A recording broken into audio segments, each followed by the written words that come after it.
Donc on va continuer donc notre pathologie cancéreuse de la cavité buccale. On a vu donc le diagnostic positif qui passe à travers la biopsie, qui confirme le diagnostic au cours d'un examen clinique, qui est axé sur l'examen de la cavité buccale. On va continuer donc, comme tout cancer, une fois le diagnostic est posé, il faut pratiquer un bilan d'extension pour stadifier la tumeur. Donc le bilan d'extension, c'est à la fois un bilan d'extension leucorégional qui intéresse les VADS. Pourquoi les VADS? Parce qu'on sait très bien que toute la muqueuse qui tapisse les voies aérodictives supérieures est sujette au même type d'agression. Ça veut dire que si on a un cancer primitif quelque part dans la sphère ORL, on peut avoir dans 20% des cas un deuxième cancer qui peut intéresser un autre organe, toujours dans la sphère ORL.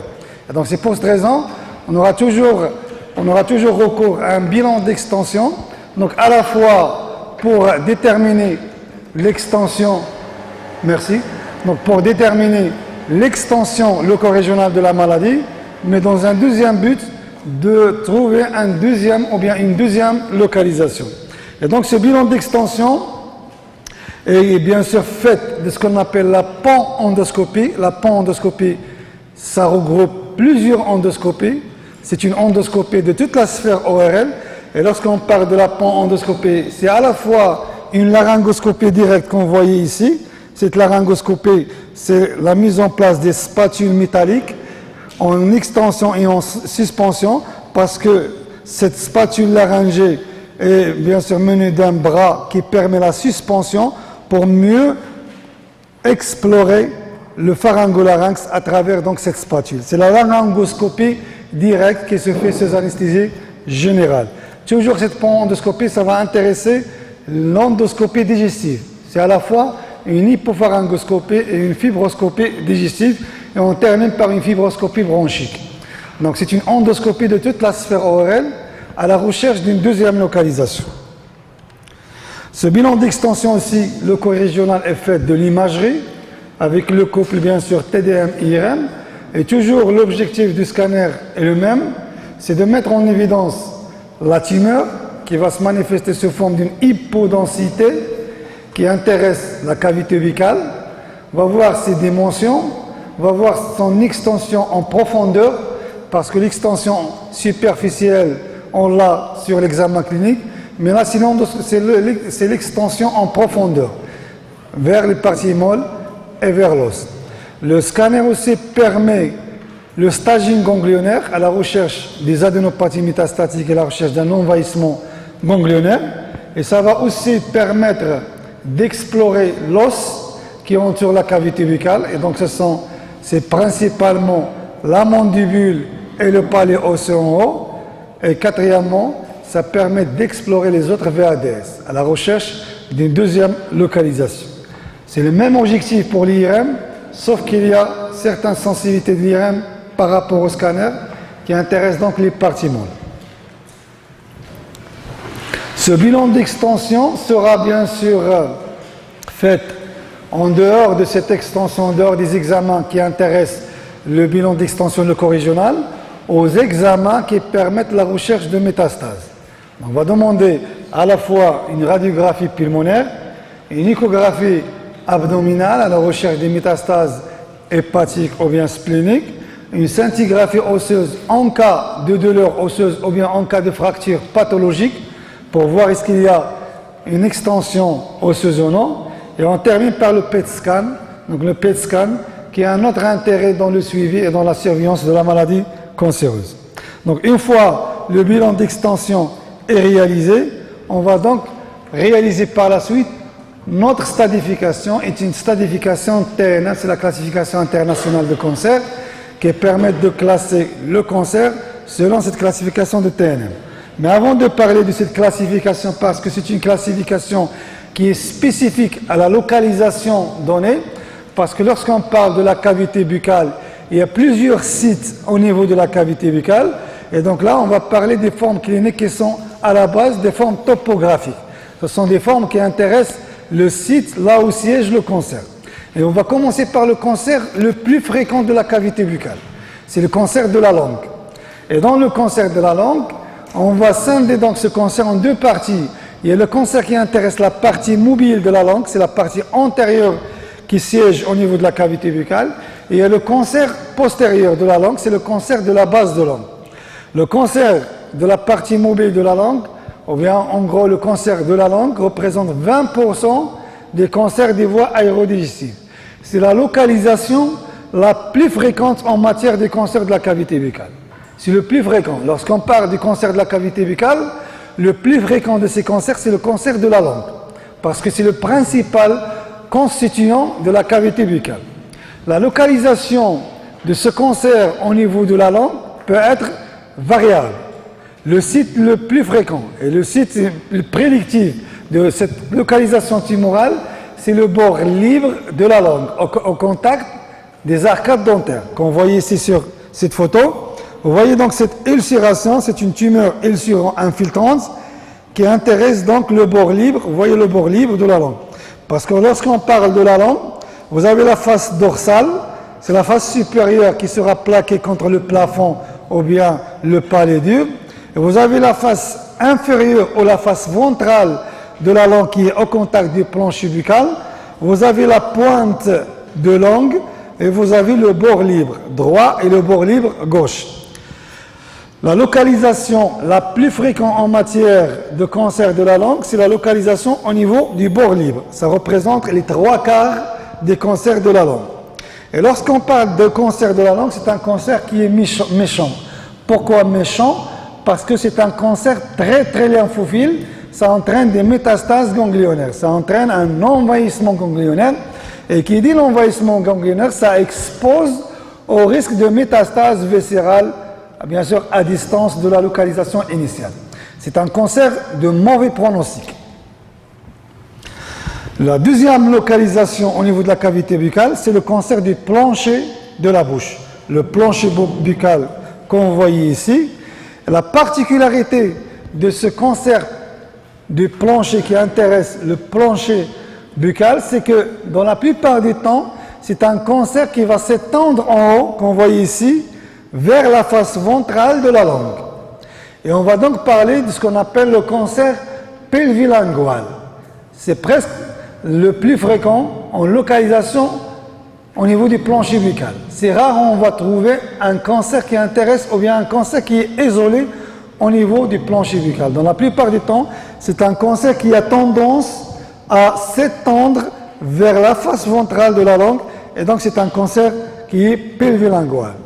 La deuxième particularité du cancer qui intéresse le plancher buccal, c'est qu'il est tout près de la structure osseuse. Vous voyez donc ici, lorsque le cancer siège au niveau du plancher buccal, il est à proximité de la mandibule. Et donc il faut toujours rechercher une extension osseuse vers la mandibule parce que c'est un cancer qui va s'étendre en avant vers la mandibule. L'adénopathie aussi, c'est un cancer qui est lymphophile, qui va se manifester par une adénopathie métastatique qui siège le plus souvent au niveau sous-mental, au niveau de la première aire ganglionnaire, ou bien au niveau sous-mandibulaire. C'est toujours de mauvais pronostics. Donc la particularité du cancer du plancher buccal, c'est cette proximité à la fois de la langue et du cadre osseux. Et donc c'est un cancer qui peut s'étendre soit vers la langue, soit vers l'os. Il faut toujours palper ce cancer, parce que la vraie taille de cette tumeur, on la conçoit à la palpation et pas à l'inspection, parce que c'est dans la plupart des temps, c'est un cancer infiltrant qui va infiltrer soit la langue, soit au niveau de l'os et au niveau de la partie toute postérieure. Et donc il ne faut pas hésiter de palper ce genre de cancer. La troisième localisation au niveau de la cavité buccale, c'est le cancer qui intéresse la face interne de la joue. Comme vous voyez, donc c'est la face interne de la joue gauche. Et on a ce cancer bourgeonnant qui survient dans la plupart des temps sur une lésion précancéreuse, qui survient sur une leucoplasie. L'extension ici se fait soit vers le vestibule, que ce soit en haut vers le vestibule supérieur ou bien en bas vers le vestibule inférieur. Et c'est un cancer qui peut s'étendre en arrière vers le trigone rétromolaire ou bien vers, bien sûr, la région intermaxillaire. En arrière de la dernière molaire. Ça, c'est le triangle, c'est le cancer qui intéresse le trigone rétromolaire. Le trigone rétromolaire, c'est quoi? C'est l'espace qui siège en arrière de la dernière molaire. C'est au contact de l'os, au contact de la branche montante de la mandibule et de la branche horizontale de la mandibule. C'est au niveau de l'intersection entre la branche montante et la branche horizontale. Et donc, c'est un cancer qui s'accompagne systématiquement par une infiltration osseuse. Et qui dit infiltration osseuse, il faut réaliser donc un scanner. Dès que la tumeur se rapproche de l'os, on demande le scanner. Dès qu'il est éloigné de l'os, on demande l'IRM, parce que l'IRM est plus performante pour les muscles et les parties molles, et le scanner plus performant pour le cadre osseux. Et donc, lorsque le cancer intéresse le trigone rétromolaire, c'est qu'il y a systématiquement une extension osseuse, et là, il faut la confirmer sur le scanner. C'est un cancer qui va s'étendre par la suite vers les muscles. On sait très bien qu'au niveau de la branche montante de la mandibule, vous avez deux muscles. Un muscle à l'extérieur, c'est le muscle masséter, et un muscle à l'intérieur, c'est le muscle ptérygoïdien latéral. Et donc, ptérygoïdien médial. Et donc, lorsque la tumeur s'étend vers ce muscle, on va avoir donc un trismus, on va avoir une infiltration musculaire qui va se manifester par une limitation d'ouverture buccale, qui est le principal mode de révélation de ce genre de cancer. Parce que c'est un cancer qui va s'étendre en profondeur en arrière et le patient néglige la lésion et va venir consulter à un stade tardif au moment où la limitation d'ouverture buccale est manifeste. Et donc, après notre bilan d'extension, on va stadifier donc cette tumeur selon la classification TNM. Le T, c'est la taille de la tumeur. Et vous voyez donc les 4 stades de la tumeur en fonction de la taille. Lorsque la tumeur est de moins de 2 cm, on est dans le stade 1. Lorsque la tumeur entre 2 et 4 cm, on est dans le stade 2. Lorsque la tumeur est supérieure à 4 cm, mais qui reste localisée au niveau de l'organe, au niveau du seul site de la tumeur, c'est-à-dire au niveau de la langue, on est dans le stade 3. Mais lorsque la tumeur s'étend vers un autre site, que ce soit un envahissement vers le plancher ou un envahissement vers l'os qu'on voit ici, on est dans le stade 4. Donc dès que la tumeur sort de son site initial, on est automatiquement dans le 4e stade qui est de mauvais pronostic. L'extension ganglionnaire, c'est toujours la même classification en fonction de la taille et de la localisation de la tumeur. Les métastases aussi, avec ou sans métastases.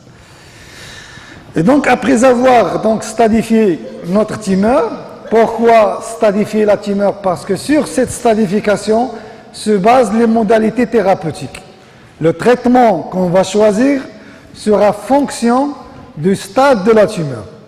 Un stade précoce, le traitement a toujours de bons résultats, mais un stade tardif où la tumeur est dépassée, on peut avoir recours au traitement palliatif. Et donc la stadification de la tumeur est un facteur principal du choix thérapeutique. Et donc le traitement de ces cancers de la cavité buccale a quand même des objectifs, a certains objectifs. Le premier objectif, et c'est un objectif universel dans le traitement du cancer, c'est l'éradication totale de la tumeur. C'est l'exérèse, c'est la résection totale de la tumeur en passant par le tissu sain.